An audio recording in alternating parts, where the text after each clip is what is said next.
So we start with the revision of the projectile. Is a very important topic and the best example of motion in two dimension. As we know that for one dimension there are three equations of motion. First is the v equals to u plus at, s equals to ut plus half at square, and v square equals to u square plus 2as. These are for one dimension motion. Here we discuss about the motion in a plane. So two coordinates are required, x and y. So there is slightly change in the equations. तो अगर हम x direction की बात करेंगे तो यही चीज for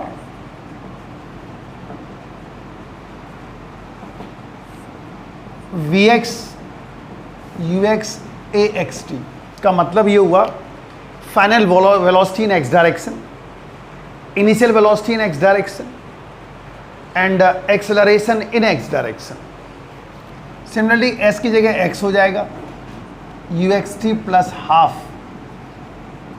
axt square, where x means the distance covered by body in x direction, and vx square equals to ux square plus 2axx.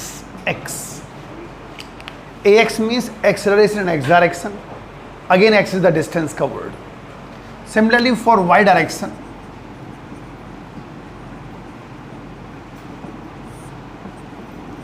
vy equals to uy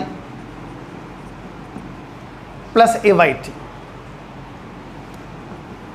y goes to uyt plus half ayt square, and vy square goes to uy square plus 2ayy. ये y direction के लिए हो गए. Final velocity in y direction, initial velocity in y direction, acceleration y direction, and y is the distance covered in y direction. Clear? तो projectile जो ना होता क्या है? Projectile is a name of body moves in a space under the effect of gravity without propelled by any engine, without burning of fuel, having some initial velocity in a horizontal direction. मतलब projectile एक ऐसी body का नाम है जो under the effect of gravity move करे in space, और ना तो उसके अंदर कोई इंजन लगा होना चाहिए, ना ही कोई फ्यूल जलना चाहिए, और कुछ इनिशियल वेलोसिटी हॉरिजॉन्टल डायरेक्शन में भी होनी चाहिए. ये सब इसलिए कहा जा रहा है कि अगर आपने कोई बॉल वर्टिकली स्ट्रेट फेंकी और वापस आ गई तो वो प्रोजेक्टाइल नहीं बनेगा, क्यों? वो उसका पाथ प्रोजेक्टाइल का पाथ को फॉलो नहीं करेगा. पैराबोलिक पाथ होना चाहिए जो फॉलो नहीं करेगा. ऐसे ही रॉकेट जब लॉन्च किया जाता है तो पैराबोलिक पाथ फॉलो करता है, लेकिन उसके अंदर इंजन लगा होता है और फ्यूल जल रहा होता है, इसलिए वो रॉकेट नहीं हो सकता, मतलब प्रोजेक्टाइल नहीं हो सकता. तो projectile is a name of body moves in a space under the effect of gravity without propelled by any engine, without burning of fuel.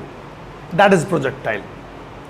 तो हम लोग लेके चल रहे हैं प्रोजेक्टाइल का पहला केस, हॉरिजॉन्टल प्रोजेक्टाइल. का मतलब ये हुआ body projected horizontally with some initial height. इसके लिए जो कंडीशन होगी वो होगी इनिशियल हाइट की.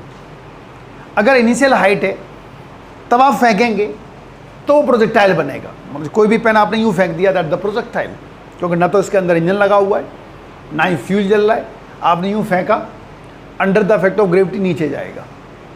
That is projectile. तो लेके चल रहे हैं हम लोग पहला case, horizontal projectile.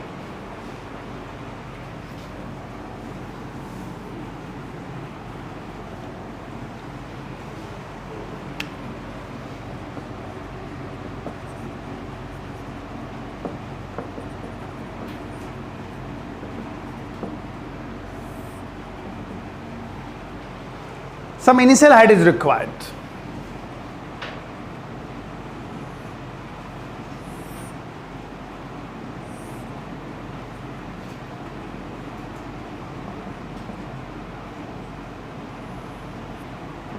It is h, under the effect of gravity is path change. It is the distance covered by body in x direction.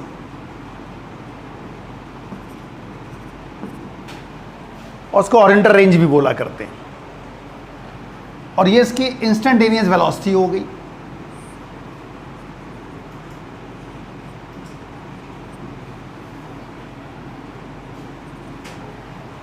जो हमें कैलकुलेट करनी पड़ेगी। Velocity at any instant when time tends to 0। आप जो bike चलाते हो, जो speedometer पढ़ रहा है वो इंस्टेंटेनियस स्पीड ही पढ़ रहा है। हर जगह की स्पीड आपकी अलग आती होगी। आपने देखा कभी 40 होगी, कभी 20 रहेगी, कभी 60 हो, कभी 80 हो गई। तो वो क्या बता रही है? इंस्टेंटेनियस स्पीड, यानी उस इंस्टेंट की स्पीड बताई जा रही है। That is not instantaneous speed. वो आप चाहे यहाँ निकाल लो, चाहे यहाँ निकाल लो, चाहे यहाँ निकाल लो, हर जगह अलग होगी वो। तो हमें इंस्टेंटेनियस स्पीड निकालनी है। अगर आपने इनिशियल हाइट नहीं दी तो प्रोजेक्टाइल बनेगा ही नहीं। वो दूसरा प्रोजेक्टाइल बनेगा एंगुलर प्रोजेक्शन वाला। अभी लेके चल रहे हैं हम लोग पहला केस हॉरिजॉन्टल प्रोजेक्टाइल। एक और प्रोजेक्टाइल होता है जब यू फेंकते हैं, वो कहलाता है एंगुलर प्रोजेक्शन। एंगल के साथ फेंका जाए, वो भी डिस्कस करना है हमें। तो अभी तो हम लोग हॉरिजॉन्टल प्रोजेक्टाइल लेके चल रहे हैं जिसमें कुछ हाइट चाहिए होगी हमें। तो अब चूंकि आपको पता ही है कि बेस्ट एग्जांपल है मोशन इन 2 डायमेंशन का, तो हमें motion X as well as motion in Y direction दोनों ही डिस्कस करने पड़ेंगे, क्योंकि मोशन इन अ प्लेन का एग्जांपल है। तो मोशन इन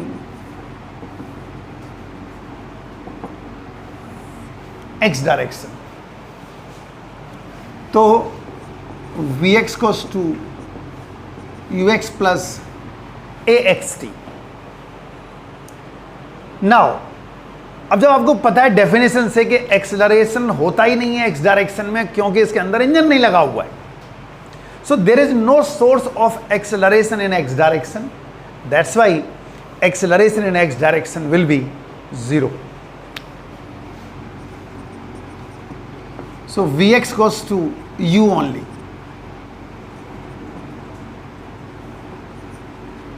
क्योंकि u वेलोसिटी से प्रोजेक्ट की गई है। इसकी इनिशियल वेलोसिटी क्या है? u। Is it clear? अब सेकेंड इक्वेशन लगा के देखते हैं। आपको पता है x cos 2 uxt plus half axt square, ut बन गया, ये 0 हो गया क्योंकि एक्सेलरेशन एक्स डायरेक्शन में नहीं होगा। सो t cos 2 x is the distance covered by body in x direction। ये मोशन इन x डायरेक्शन हो गया। Now discuss about the motion in y direction.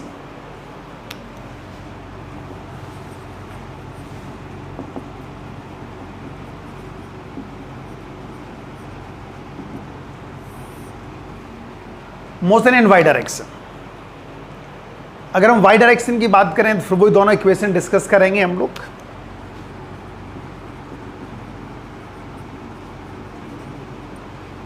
Body initially x direction में फेंकी गई है, ऐसे नहीं फेंकी गई, ऐसे तो फेंकी गई नहीं, ऐसे फेंकी गई है। इसका मतलब इनिशियल वेलोसिटी इन y डायरेक्शन 0 हो जाएगी, क्योंकि बॉडी ऐसे तो नहीं फेंकी गई, यूं फेंकी गई है। लेकिन अब चूंकि y डायरेक्शन में आपको पता है ग्रेविटी लगेगी, वर्टिकल हो गया ना, चाहे अपवर्ड जाओ चाहे डाउनवर्ड फेंको, क्या लगता है? ग्रेविटी। इसका मतलब इस बार एक्सेलरेशन होगा। तो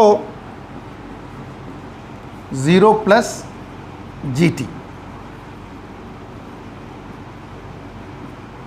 तो ये GT बन गया। क्लियर? और अब इसका भी सेकंड इक्वेशन लगा दो।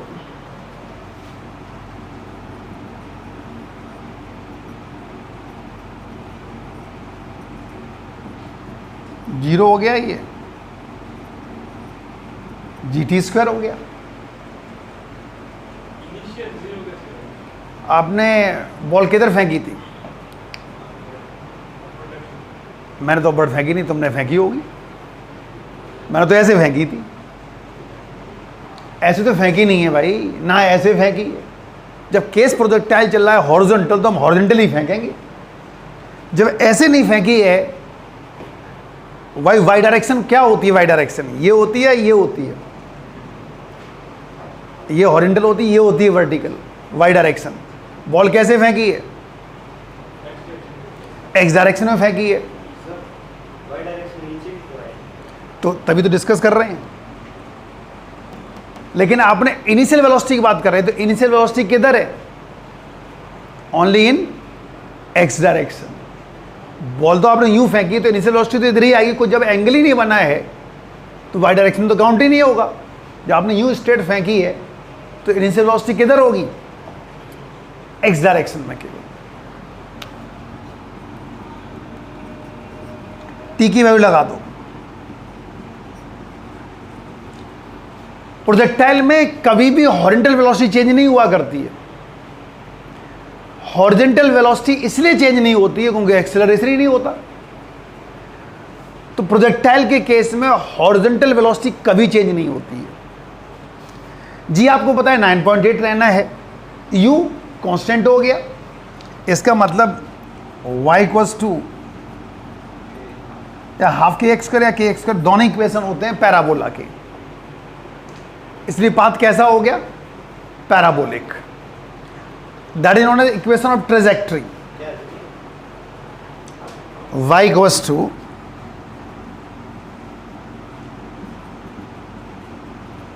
Half K X square, K is the constant और किसकी जगह लिखा गया है? g अपॉन यू स्क्वायर की जगह, क्योंकि g कांस्टेंट है, 9.8 रहना है। इनिशियल वेलोसिटी कभी भी चेंज नहीं होती है हॉरिजॉन्टल डायरेक्शन में प्रोजेक्टाइल में, याद रखो ये। जब एक्सेलरेशन ही नहीं है, आपको पता है एक्सेलरेशन जीरो होने पर यूनिफॉर्म मोशन कहलाती है, और यूनिफॉर्म मोशन में कभी स्पीड चेंज नहीं हुआ करती है। ये इक्वेशन मैंने कहा पैराबोला का, that's why path is parabolic in nature. Clear? और अब हमें टाइम ऑफ फ्लाइट, हाइट और रेंज ये सब कुछ कैलकुलेट करना है। Time of flight,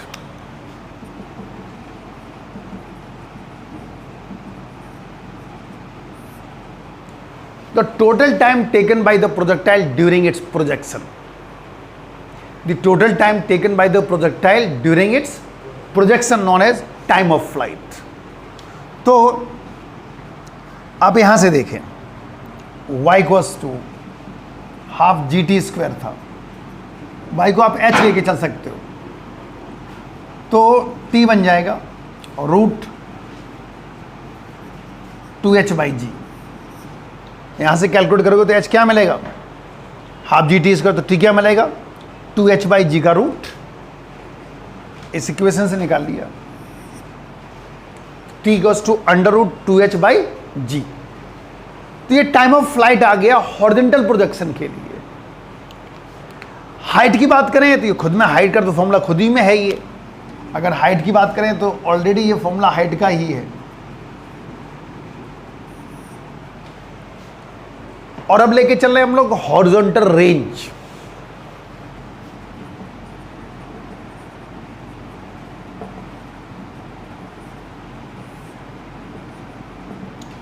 horizontal range का मतलब है distance covered by projectile during its projection in horizontal direction, यानी कि ये वाली डिस्टेंस, ये हॉरिजॉन्टल डायरेक्शन यही हो गई। अपने प्रोजेक्शन के दौरान इसने एक्स डायरेक्शन में कितनी डिस्टेंस कवर की, that is known as horizontal range.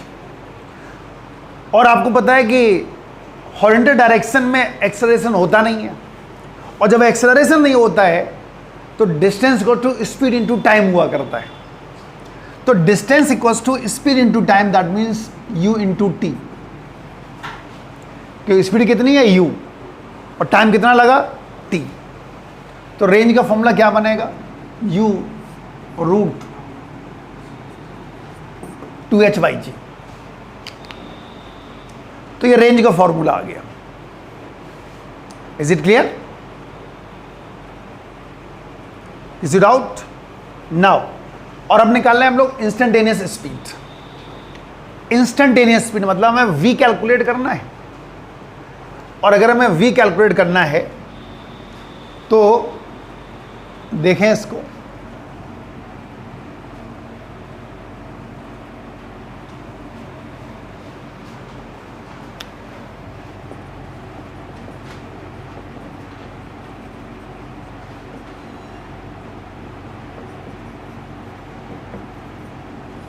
Instantaneous velocity. अगर v निकालना है तो पाइथागोरस थ्योरम लगा दो, क्योंकि vx और vi आपस में परपेंडिकुलर हुआ करते हैं। तो v मिलेगा under root vx square plus vy square. vx u के बराबर है, vy gt के बराबर है।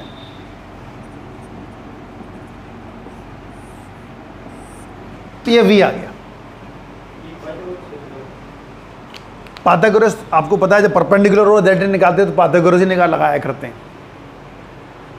x और y तो हमेशा परपेंडिकुलर ही हुआ करते हैं, तो जब निकालोगे तो रिजल्टेंट क्या आएगा, पाइथागोरस ही लगना है। अब हमें एंगल निकालना है tan बीटा, तो vy ओवर vx बनेगा, vy gt और ये u बन गया। अगर हमें एंगल निकालना होगा तो हमें ये फॉर्मूला यूज़ करना पड़ेगा gt बाई यू, और जो भी एंगल आएगा हमें, आपको पता ही, अगर प्रॉपर एंगल नहीं आ रहा है तो हमें लॉग टेबल की हेल्प यूज़ करनी पड़ती है और वहाँ से एंगल निकालेंगे। तो ये पहला प्रोजेक्टाइल था और that is horizontal projectile, projectile given horizontal projection. Clear?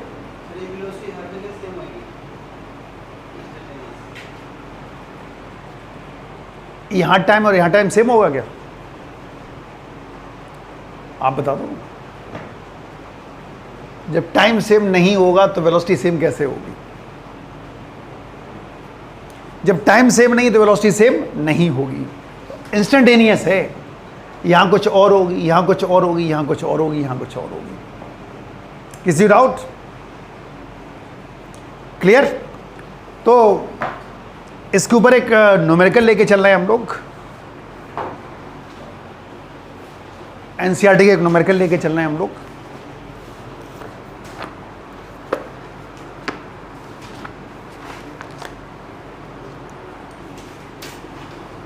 Horizontal projectile के ऊपर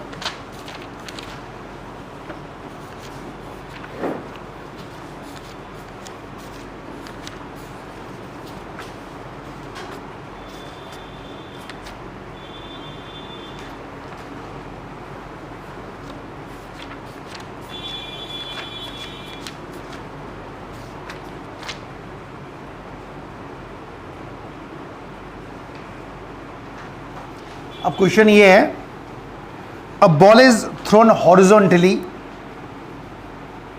from the top of a tower with a speed of 50 meter per second. Find the velocity and position at the end of 3 seconds. Take g 9.8 metre per second square. अब ये question है और इसी पे based है।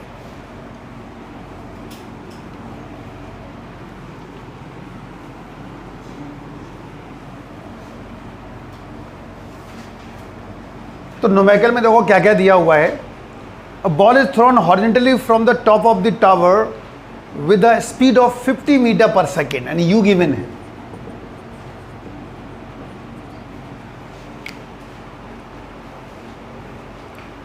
Find the velocity and position at the end of 3 seconds. Velocity as well as position मतलब हमें x भी निकालना है, y भी निकालना है, टाइम गिवन है 3 seconds. Find the velocity and position at the end of 3 seconds. Velocity के लिए अभी फॉर्मूला हमने बताया था आपको, और g हमें लेना है 9.8। वेलोसिटी का फॉर्मूला था under root U square plus G square T square.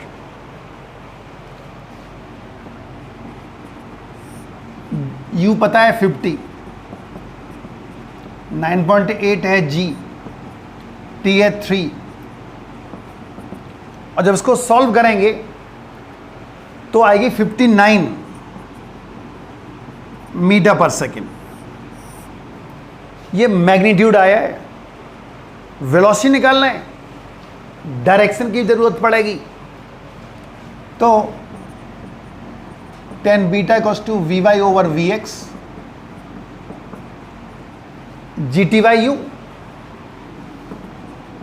9.8 into 3 upon 50। जब इसको सॉल्व करेंगे तो 30 डिग्री 27 मिनट्स।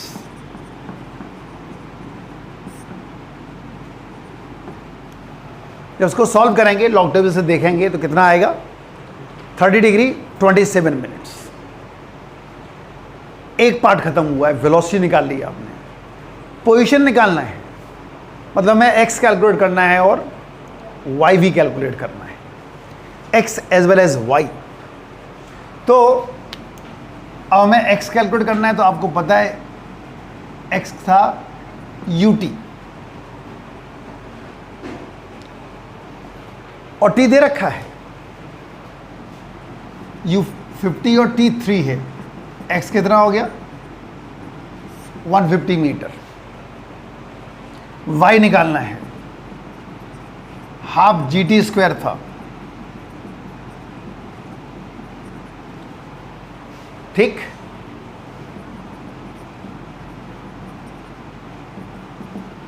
तो 44.1 बनेगा जाके।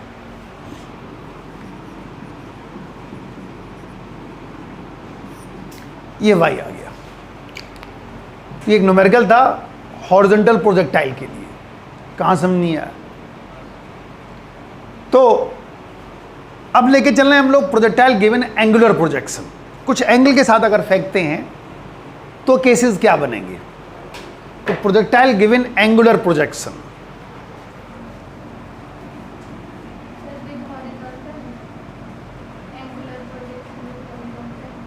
हाँ, with horizontal. Projectile given angular projection with horizontal लेके चल रहे हैं।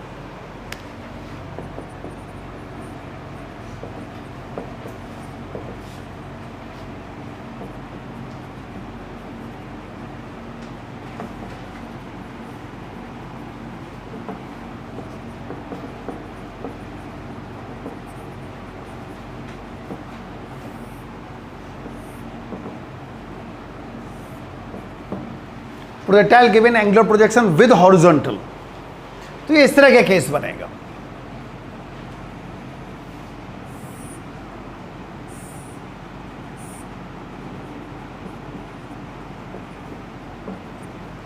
हॉरिजॉन्टल के साथ एंगल बना रखा है, इनिशियल वेलोसिटी u है, और आपको पता है जिसके साथ एंगल बनता है उधर हमेशा कॉस कंपोनेंट आता है।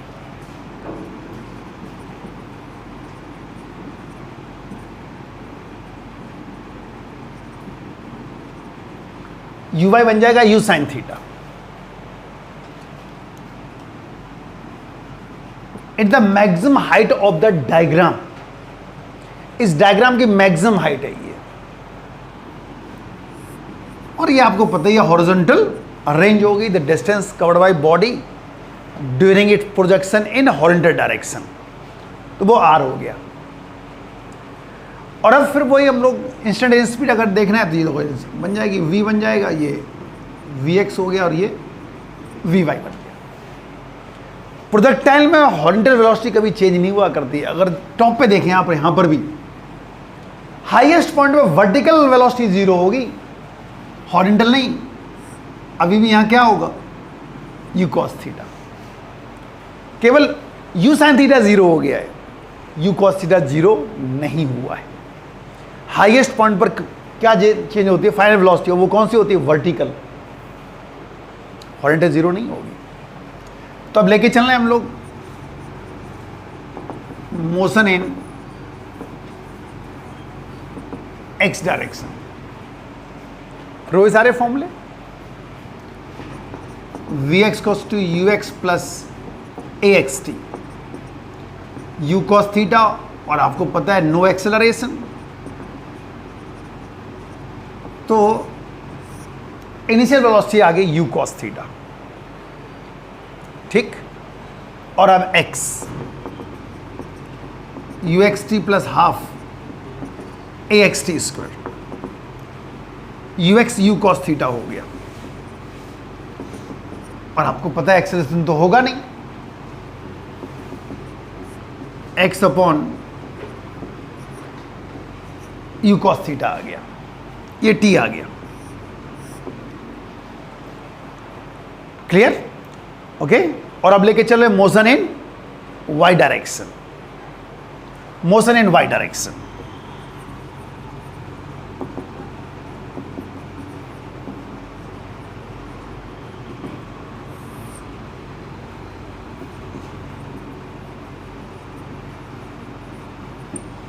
vy equals to ui plus a Y t. इस बार इनिशियल वेलोसिटी भी होगी क्योंकि एंगल बन के जा रहा है, कुछ पार्ट इधर होगा कुछ पार्ट इधर होगा। एक्सेलरेशन भी होगा क्योंकि ग्रेविटी है, वाई डायरेक्शन लेके चल रही है। तो you sine theta minus G T बन गया। क्लियर? इसमें कोई हैरानी वाली बात इसलिए नहीं है क्योंकि आपको पता है कि u बाई जीरो होगा नहीं, क्योंकि यू साइन थीटा दिया हुआ है और वर्टिकल डायरेक्शन में क्या होती है, ग्रेविटी, तो इसलिए एक्सेलरेशन जीरो नहीं होगा। और माइनस साइन क्यों लिया है, अगेंस्ट द ग्रेविटी।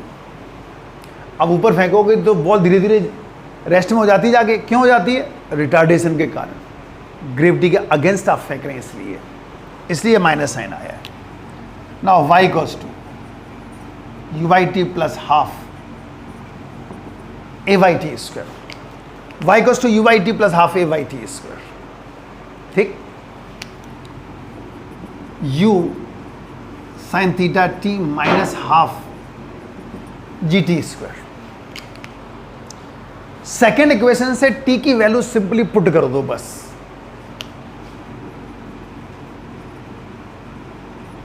और t की वैल्यू क्या है, x upon U cos theta.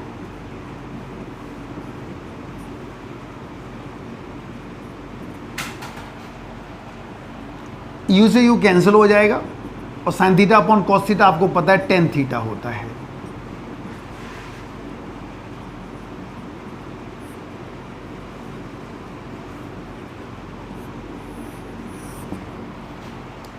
ये इक्वेशन ऑफ ट्रेजेक्ट्री कहलाता है। Equation of trajectory means the path followed by the projectile during its projection. ये जो पाथ आ रहा है वो, और पाथ कैसा आ रहा है, पैराबोलिक, इसलिए इक्वेशन किसका है, पैराबोला का। अब फिर वो हम लोग निकालेंगे time of flight, maximum height और रेंज। तो पहले निकालें हम लोग टाइम ऑफ फ्लाइट।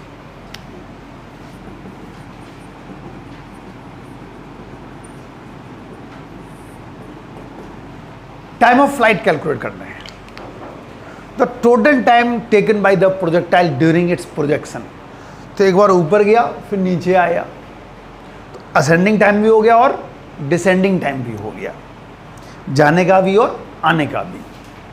और अगर हम एयर रेजिस्टेंस नेग्लिजिबल लेके चल रहे हैं तो असेंडिंग टाइम और डिसेंडिंग टाइम दोनों आपस में बराबर हुआ करते हैं। तो जो कैपिटल टी होगा वो small T plus small T हो जाएगा। तो t goes to t by 2, ascending time plus descending time, that is t by 2. तो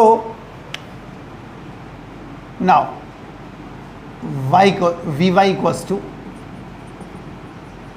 uy plus ayt, ठीक। vy हाईएस्ट पॉइंट पे वेलोसिटी 0 होती है और ये u sin थीटा हो गया minus G T.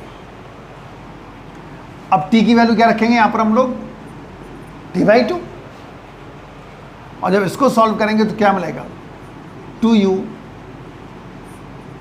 Sign theta by G, t goes to 2u sine theta by G. Clear? ये फॉर्मूला आ गया टाइम ऑफ फ्लाइट का। कहां समझ नहीं आया? ओके, नाउ अब क्या निकालना है हमें, maximum height. Maximum height of the diagram,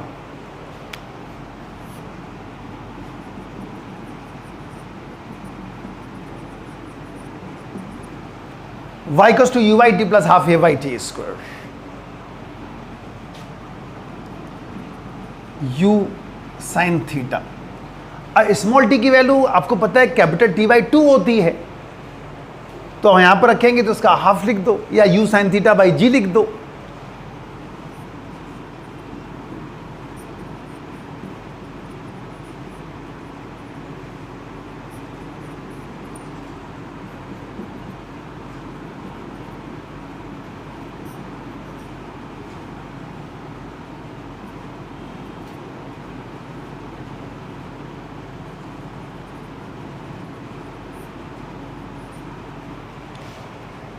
उसको सॉल्व करेंगे तो h मिलेगा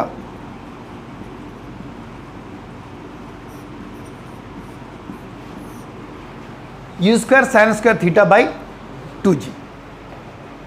तो इस तरह ये maximum height of the diagram आ जाएगा। इसका भी अगर स्पेशल केस बनाना है तो थीटा क्या ले ले, 90 डिग्री।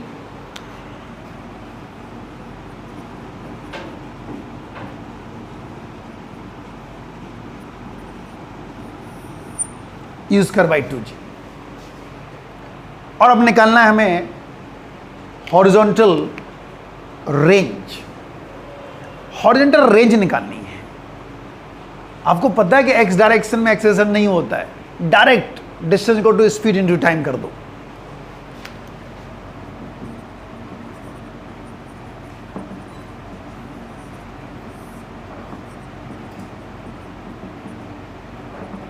और ux आपको पता है u cos थीटा है, t आपको पता है 2u sin theta by g है। टोटल टाइम लगेगा भाई यहां से यहां तक का, तो r equals to u square 2 sin theta cos theta by g,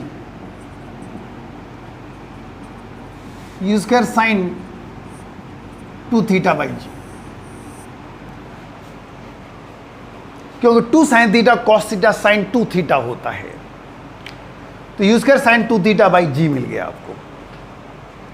और अब इसकी भी मैक्सिमम वैल्यू अगर आपको चाहिए तो थीटा 45 ले लो, क्योंकि 45 इंटू 2 90 हो जाएगा, और साइन 90 मैक्सिमम होता है, दैट इज 1। तो आर मैक्सिमम मिलेगा आपको यू स्क्वायर बाई जी, ये आर मैक्सिमम आ गया। ओके, और हमें इंस्टेंटेनियस स्पीड या वेलोसिटी निकालनी है, हमें वी निकालना है। चलो इंस्टेंटेनियस वेलोसिटी निकाल देते हैं।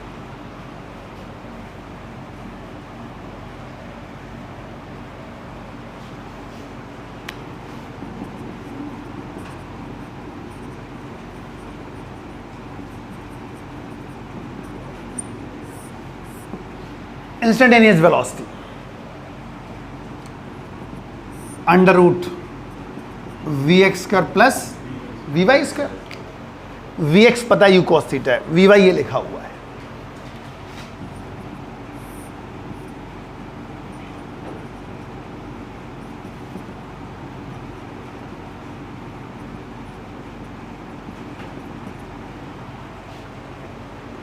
एंगल निकालना है तो tan बीटा,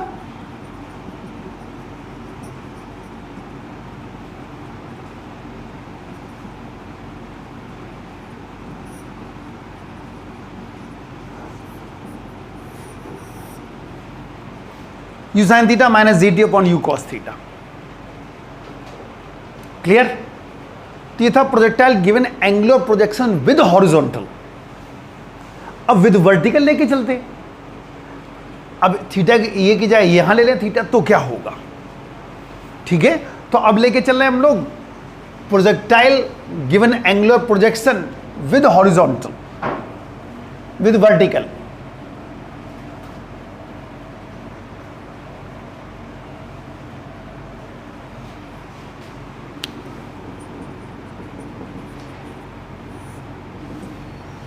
विद वर्टिकल लेके चल रहे हैं। अब डायग्राम हम इसको साफ नहीं कर रहे, लेकिन इसके साथ एक डायग्राम और बना देते हैं।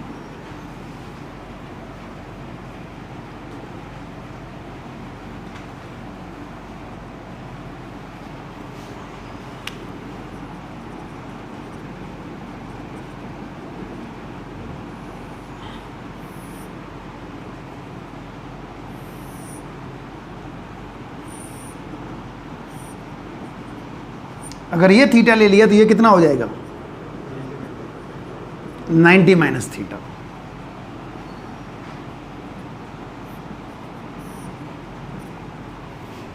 क्लियर? तो अब यहां जो ux आएगा, u cos 90 माइनस थीटा हो जाएगा, जो कि क्या बन जाएगा? Sine theta. और इधर आएगा u by u cos theta बन जाएगा। क्लियर? डायग्राम ये बना। चेंज क्या है? थीटा की जगह यहां पे क्या आ चुका है? 90 माइनस थीटा। तो देखो इसके फॉर्मूले क्या बनेंगे अब जरा देखो, टाइम ऑफ फ्लाइट का फॉर्मूला मैं पहले इसके तीनों फॉर्मूले लिख देता हूं। 2u sin theta by g, h equals to u square sine square theta upon 2g, r equals to u square sine 2 theta by g. ये इसके लिए थे, अभी ड्राइव करके दिखाइए आपको। अब थीटा की जगह क्या लिख दें? 90 माइनस थीटा। तो अब इसके लिए देखो, t 2u sine 90 minus theta upon g, क्या मिलेगा? 2u cos theta by g.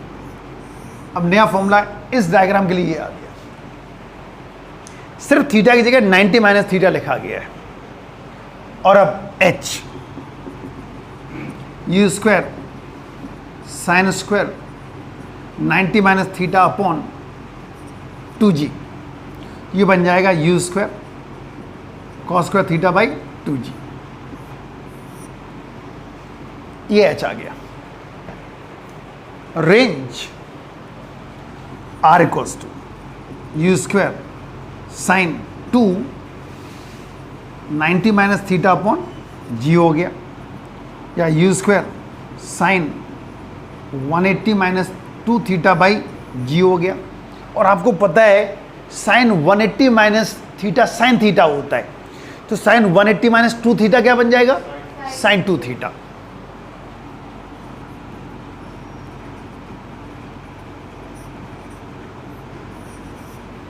तो अब देखो रेंज एकदम सेम आई, तो कंक्लूजन क्या मिला? Range will be same at two different angles, these are theta and 90 minus theta. जो रेंज 30 डिग्री पे मिलेगी आपको वही 60 डिग्री पे मिलेगी, जो 15 डिग्री पे मिलेगी वही 75 डिग्री पे मिलेगी। तो range will be same at two different angles, these are theta and 90 minus theta. तो ये कंक्लूजन मिला, रेंज चेंज नहीं होगी, बाकी चीजें चेंज हो रही हैं ड्यू टू एंगल। ठीक, तो एक न्यूमेरिकल लेके चलना है हम लोग।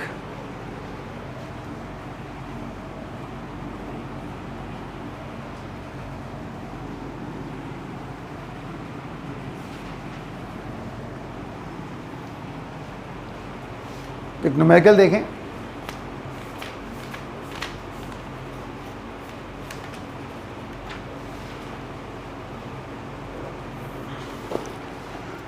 और विद वर्टिकल का ही लेके चल रहे हैं। एनसीईआरटी क्वेश्चन नंबर 30 है, question number 30 of NCERT. A fighter plane flying horizontally at a height of 1.5 kilometre with a speed of 720 kilometre per hour passes directly overhead an anti-craft gun. At what angle from the vertical should the gun be fired from the shell with muzzle speed 600 meter per second to hit the plane? At what minimum height should the pilot fly the plane to avoid being hit? Take G10. Question ये है कि एक fighter plane है और वो 1.5 kilometre height पर है और जा रहा है 720 किलोमीटर पर आवर और 200 मीटर पर सेकेंड से, और एंटी एयरक्राफ्ट गन के ऊपर से निकल रहा है। क्वेश्चन ये है कि गन को किस एंगल से सेट करें कि बुलेट हिट्स द प्लेन।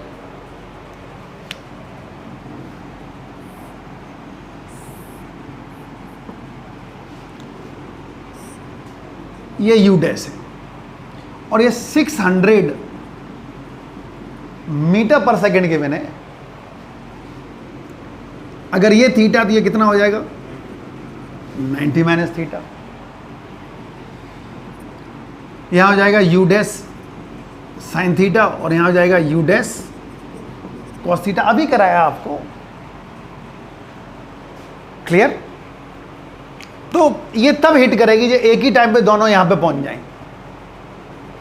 इसका मतलब ये हुआ U T it should be equals to U dash sine theta into T. दोनों एक साथ पहुंचेगी तभी हिट हो सकता, वरना हिट नहीं होगा। पहला केस तो ये पूछ रहे हैं वो कि कितने एंगल से सेट करें कि वो हिट कर जाए। दूसरा केस अलग है कि कितने हाइट पर उड़ाए कि ना हिट करे। तो पहले तो हमें हिट कराना है, तो यहां से साइन थीटा मिलेगा यू अपॉन यू डैश।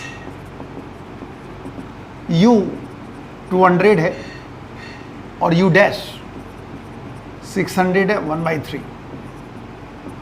इसको सॉल्व करेंगे लॉग टेबल से तो थीटा मिलेगा 19.5 डिग्री विद वर्टिकल।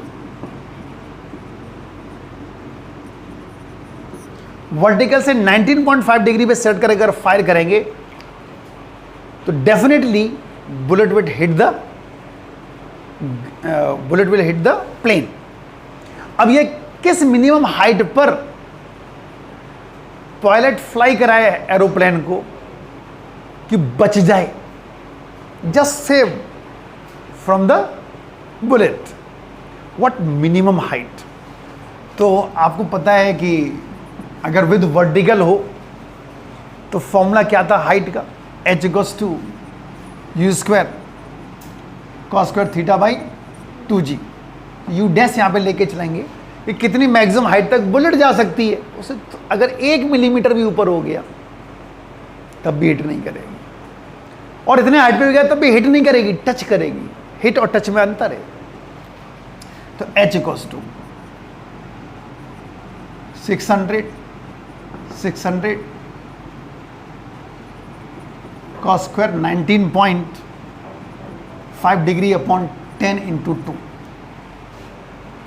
और जब इसको सॉल्व करेंगे तो ये h आएगा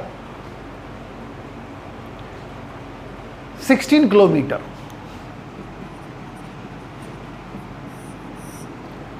अगर 16 किलोमीटर हाइट पर पायलट फ्लाई करेगा एरोप्लेन को तो हिट नहीं करेगी, टच हो सकती है लेकिन हिट नहीं करेगी, क्योंकि ये मैक्सिमम हाइट है किसकी, जो बुलेट इस एंगल पर गेन कर रही है।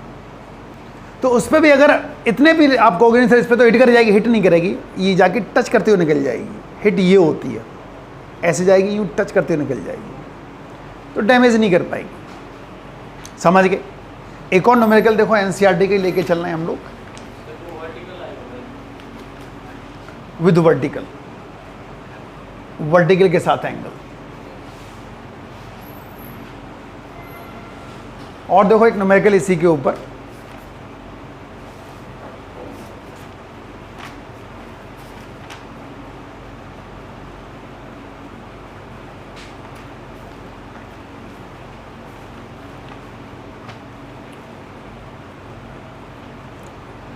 क्वेश्चन ये है कि bullet fired eight an angle of 30 degree with horizontal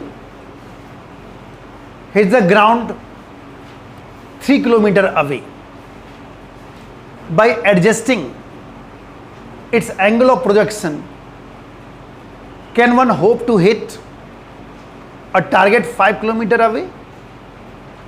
question ये कि एक बुलेट फायर की जा रही 30 डिग्री पर, ठीक है, और hit the ground eight 3 kilometre.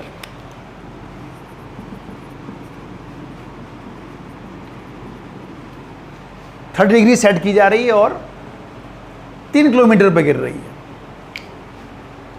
Bye adjusting its angle of projection can one hope to hit a target 5 kilometre away. आप केवल एंगल चेंज कर सकते हो, स्पीड कुछ नहीं. तो क्या आप इस बुलेट से 5 किलोमीटर पे हिट कर सकते हो? चलो देखते हैं कैसे करेंगे. R equals to U square sine 2 theta by G, और ये 3 किलोमीटर दिया हुआ है. ये 60 डिग्री हो जाएगा, 2 थीटा है, और आपको पता है साइन 60 होता है root 3/2.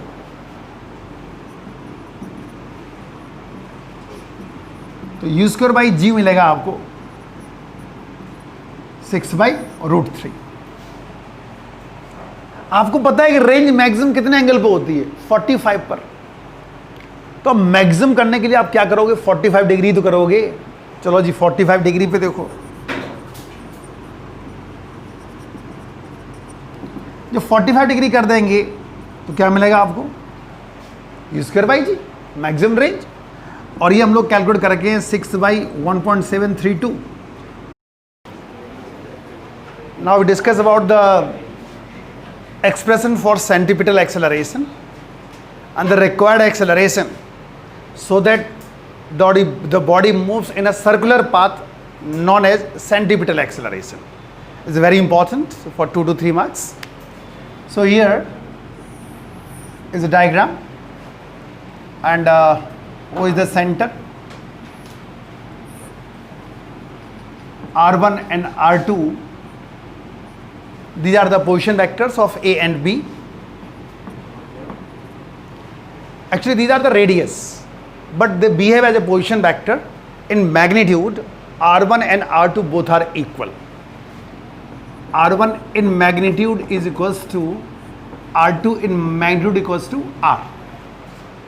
As we know that in circular path, velocity means tangent at that point. So at A, suppose V1 is the velocity, at B that is V2, and V1 and V2 again both are equal in magnitude.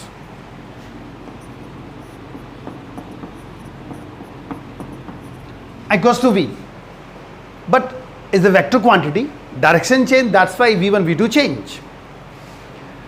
Now, and that is delta theta, and it is delta V. It is delta V, change in velocity. Acceleration means the rate of change of velocity. तो A से V पे हमें delta V velocity change हो रही है. अब इसी का एक सिमिलर डायग्राम बना रहे हैं. Now here V1 is perpendicular or normal to R1, V2 is normal to R2. तो अगर हम R1 और V1 में देखें एंगल 90 बनना है, R2 और V2 में 90 बनना है, तो जो डेल्टा V होगा चेंज इन वेलोसिटी, वो चाहो तो इसको यहाँ पे डेल्टा R कर दो, अलग से डेल्टा V का बना देते हैं. ये हो गया डेल्टा R, अलग से डेल्टा V का बना देते हैं. तो डेल्टा V का देखो जरा,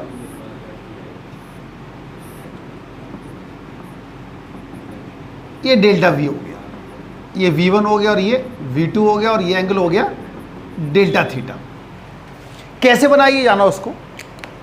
जब V1 R1 के परपेंडिकुलर है, नॉर्मल है, V2 R2 के परपेंडिकुलर है, delta R change in displacement है. अगर V1 R1 के परपेंडिकुलर है, V2 R2 के परपेंडिकुलर है, तो डेल्टा V डेल्टा R के परपेंडिकुलर होगा. तो डेल्टा वी डेल्टा आर के कैसा हो गया, परपेंडिकुलर। नाउ अगर R1 और R2 के बीच में एंगल डेल्टा थीटा है, V1 R1 के परपेंडिकुलर है, V2 R2 के परपेंडिकुलर है, इसका मतलब V1 और V2 के बीच में एंगल कितना होगा, डेल्टा थीटा। जब ये इसके नॉर्मल, ये इसके नॉर्मल, R1 R2 के बीच में एंगल डेल्टा थीटा है, तो V1 V2 के बीच में भी एंगल डेल्टा थीटा होगा। ओके, नाउ अब ये ट्रायंगल्स दोनों कैसे हो गए, similar triangles, these are the similar triangles. तो डेल्टा थीटा किस किस के बराबर आ रहा है,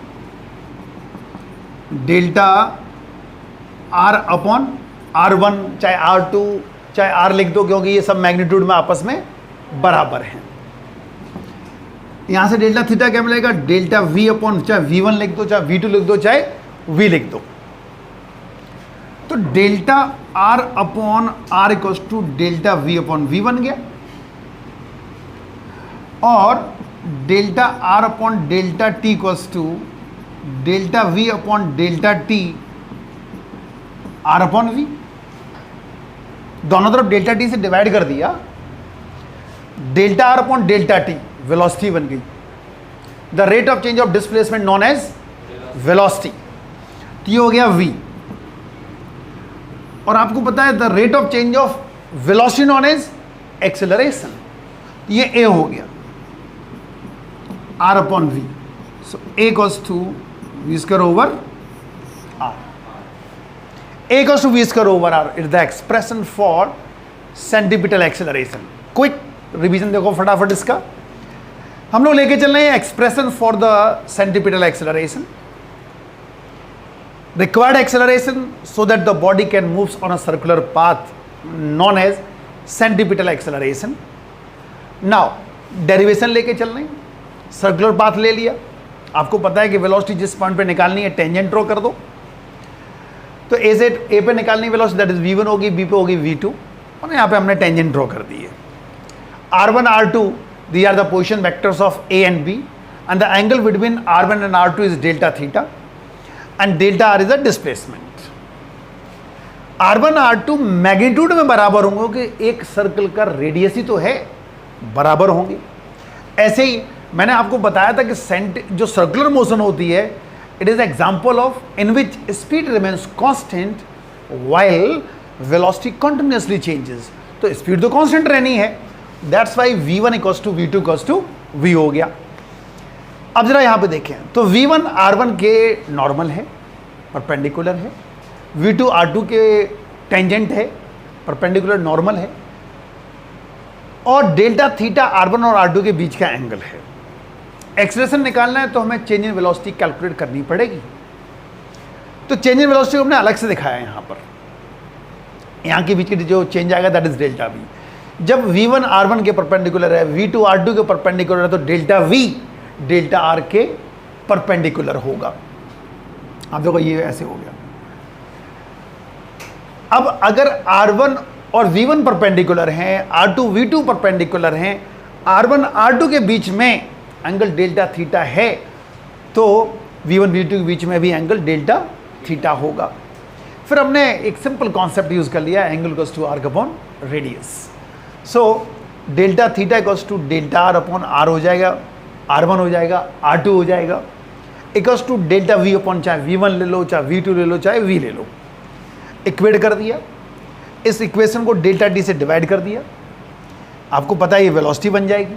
आपको ये भी पता है कि dv ओवर dt एक्सेलरेशन होता है, a आ गया, और a equals to v square over r। तो बेहद इंपॉर्टेंट, ओके।